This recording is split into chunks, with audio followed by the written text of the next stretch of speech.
Hey guys, it's John from That DIY Couple, and today I want to talk to you about the college interview process.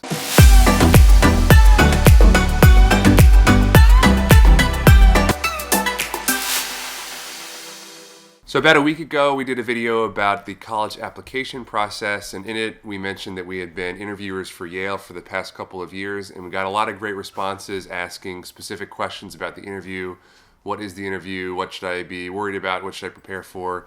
I know some people have interviews coming up pretty shortly, so I want to do a video talking about my experience as an interviewer and answering some questions, commonly asked things that I heard in that video. So the number one question I think that we got was, what is the college interview like? Like, what's it going to be like when I sit down and talk to a college interviewer?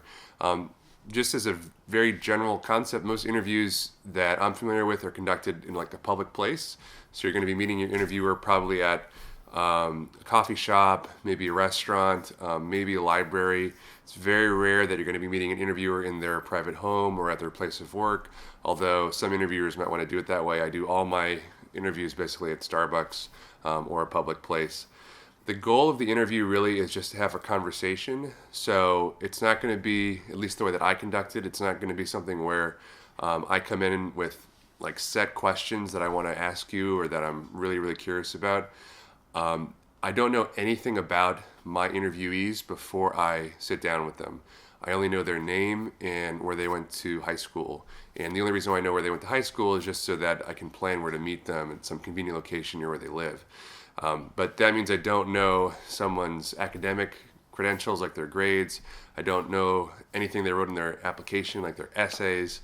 I do ask people to send me their resume beforehand, but that's only because I want to see what they're interested in and what they do and what they enjoy doing.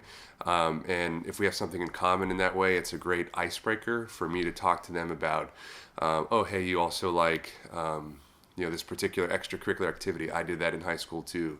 And that's a great way that we can maybe connect when we get started.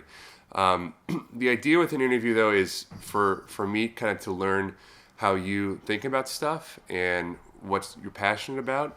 And I'm trying to figure out how you might fit into the Yale community in this case, but in any community, and if you're interviewing for other colleges, how you'd fit in, and then how you'd contribute to that community, and what makes you special and unique.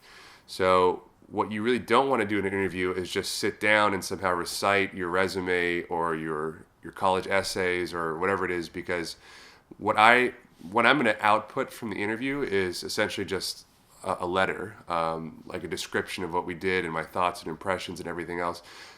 That's going to go to the college admissions officers, and they're going to take that combined with your other academic, extracurricular essays, all that sort of stuff, material, and put it into one package. So the goal from a college interview is for me to learn something that really is unique about you, that will highlight and help your other package, and for hopefully you to highlight something that's special. So if you have a unique way of approaching things or thinking about things or interacting with the world, that would be great to showcase or great to discuss in some capacity. So what I'll do, just to continue the theme of what is a college interview. So normally the first question that I ask is something like, how are you doing today? Or did you get here okay? Whatever. And the second question that I ask is usually something about that I saw on their resume, like, hey, I saw that you really like physics. Can you tell me a little bit more about this activity that you did or this award that you won? And the goal would be to get more kind of in depth with questions as the interview progresses. So, for example, somebody says, I really love English, or English is my favorite subject in high school. I'll say, great. Well, what's your favorite book that you read at in your English class?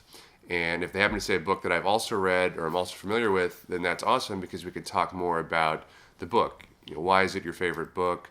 Is there something that really stood out to you about the book that you thought was interesting or impactful? Have you read other books like this?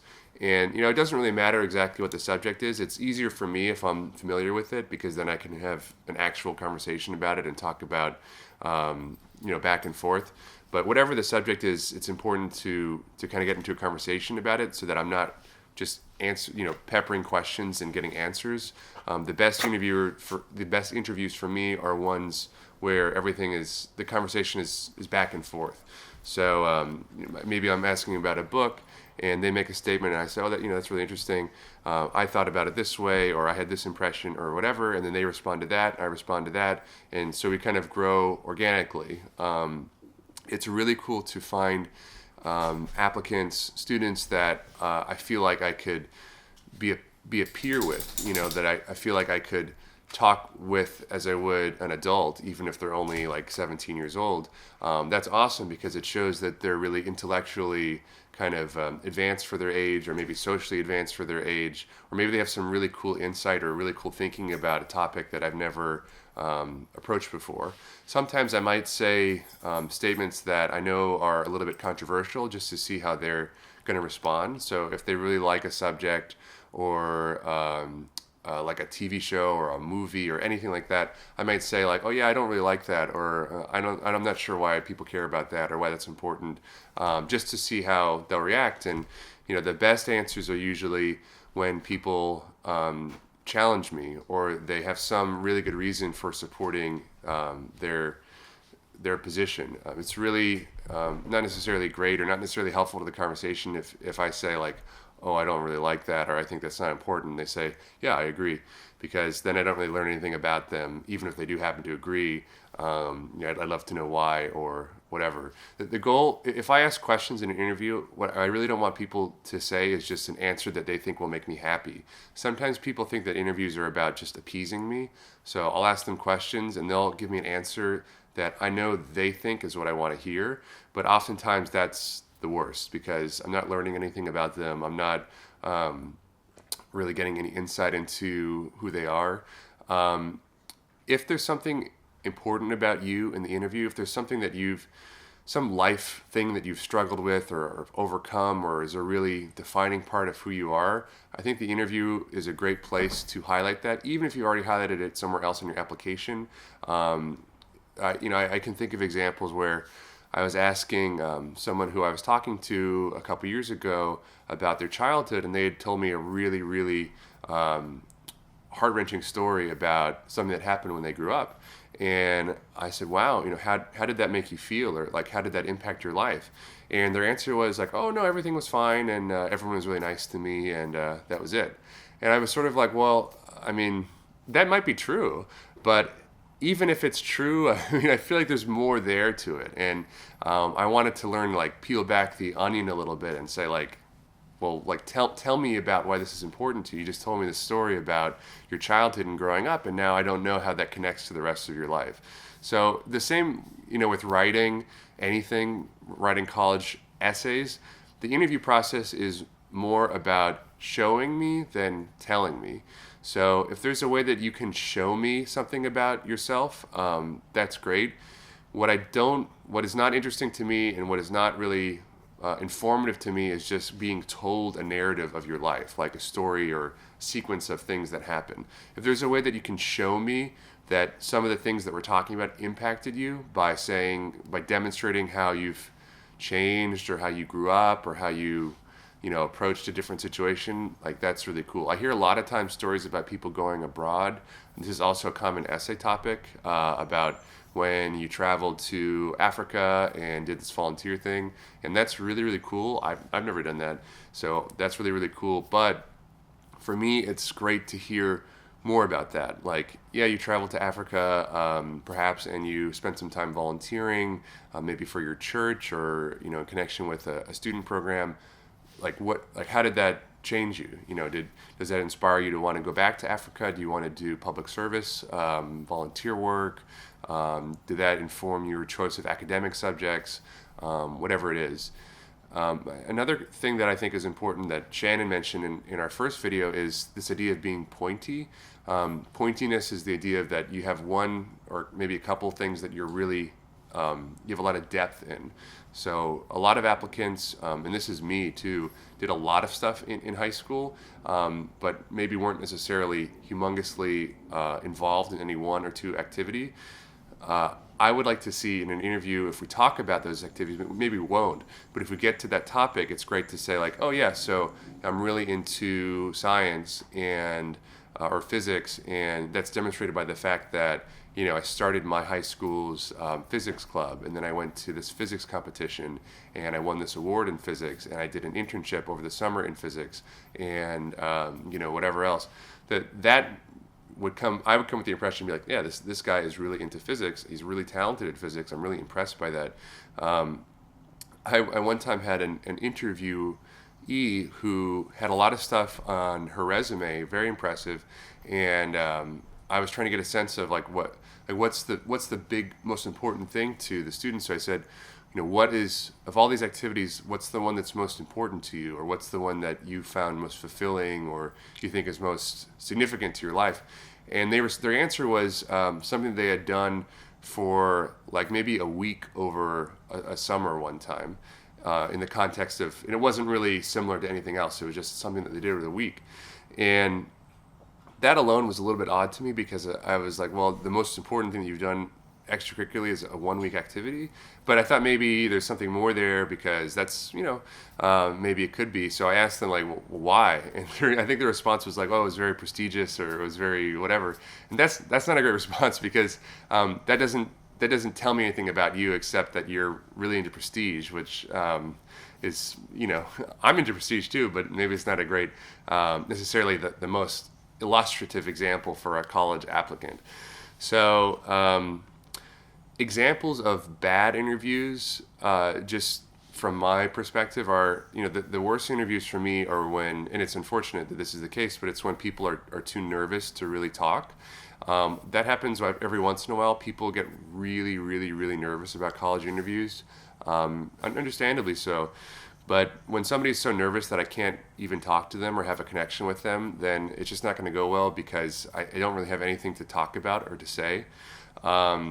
When people have prepared material, they've thought about what they want to say in great detail and then recite it at me, that's also really bad, because I might not care about whatever it is you've prepared to do. And oftentimes, if you've prepared something, it's not what I'm looking for, or it's not going to be helpful to demonstrate kind of the process. And I also don't really feel like I'm doing anything, because I'm just sitting there passively listening to you talk.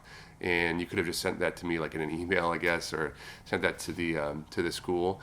So that's really bad. And then, when interviewees will tell instead of show, which is kind of similar to the second point. But if I ask you a question about your life, or about something that kind of might suggest a narrative, that's okay to talk about and great, but I don't really care so much about the details, the blow by blows of what happened, as much as how that impacts you broadly, generally as a person. So like I said before, my output from the end of the interview, really all that's going to amount from it is I'm going to write something to Yale, in this case, that will detail what I did and what we talked about in my impressions.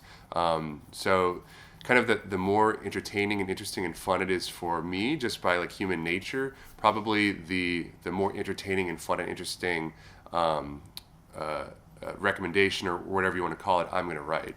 So if you're having fun in the interview, I'm having fun in the interview, that's awesome. If it's pulling teeth for me, where I'm just sitting there and I'm just trying to come up with questions just to kind of fill the time, because we're not really able to talk, that's not good, because I'm just going to be maybe bored or frustrated or whatever else. To bookend all of this, I've interviewed a lot of students. I don't know exactly how many, but in the hundreds, I would say. And students that I've really, really, really liked. I had a great interview with, and I thought they were super impressive. Have not gotten into Yale. Students that I've interviewed with, and I've thought it's okay. Not anything that stood out to me in particular, have gotten into Yale and matriculated. And just in general, it's very hard to get into college, and it's hard to get into Yale. So I interview maybe 10 people a year, which is a pretty common number. And of that, maybe I get one person of that group that gets in, because that's kind of the acceptance rate is. I think right now it's 6% or something. I think for where I interview, it's more 8%, but it's very low. There are years where I have 0 people get in, and a couple years where I have more than one person get in, but just numerically it's hard.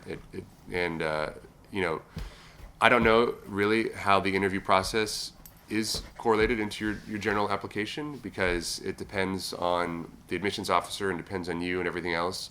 I don't think that you can really like lose at the interview, even if you have a really bad interview. I think that's not really going to hurt you very much. It probably won't help you. But unless you do something like really crazy, like I don't know, I can't even conceive. It's something that's never happened to me. At the interview, it's probably not going to hurt you. It can only really help you. So most interviewers that I've interacted with are super, super nice, genuine people. They're all volunteers. They just want to give back to their school in some way. That's why I do it. So they're going to be excited to talk to you. They might be a little bit nervous too. I'm sure you're going to be nervous, but really, hopefully, once you start the conversation with them, it's just going to be like talking to anybody else. Maybe he just happens to be like, 10 years older than you or whatever. But try to think of it as a conversation. Try to relax. If you have any more questions about the interview process or the college admissions process, please let us know in the comments. We're super happy and excited to help and respond to them. And I wish you guys the best of luck in your current or maybe future college admissions journey. If you like this video, please consider giving us a like, subscribing. We'll have more in the future, and we'll see you guys next time. Take care.